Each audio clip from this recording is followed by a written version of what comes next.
औपचारिक पत्र के प्रारूप में सबसे पहले हम लिखते हैं प्रेषक का पता। प्रेषक मतलब पत्र को भेजने वाला। प्रेषक वो होता है जो पत्र को भेजता है, पत्र को लिखने वाला।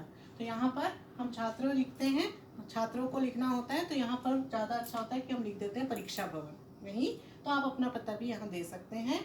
और दूसरा, उसके बाद हम आते हैं नीचे दिनांक। इसके बाद प्रेषक का पता लिखने के बाद, प्रेषक मतलब जो पत्र लिख रहा है उसका पता लिखने के बाद आता है दिनांक फॉर्मेट में। उसके बाद होता है यहाँ पर प्राप्तकर्ता का पता, जिसको हम लेटर लिख रहे हैं, जो प्राप्त करने वाला है, जिसको हम पत्र लिख रहे हैं उसका पता, प्राप्तकर्ता का पता। मान लीजिए हम प्रधानाचार्य को लिख रहे हैं तो श्रीमान प्रधानाचार्य कृष्णा पब्लिक स्कूल नेहरू नगर। या हम किसी अधिकारी को लिख रहे हैं तो स्वास्थ्य अधिकारी नगर निगम भिलाई। ये प्राप्तकर्ता का पता। इसके बाद हम आते हैं फॉर्मेट में, हमारा होता है विषय।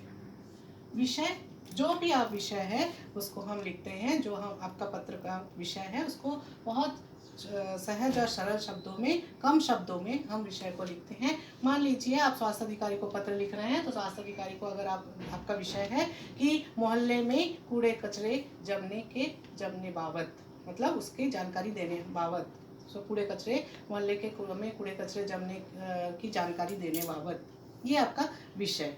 तो इस तरह से यहाँ हम विषय लिखते हैं। उसके बाद हम लिखते हैं यहाँ पर संबोधन। हम उन्हें जो संबोधन करते हैं, पुकार, महोदय।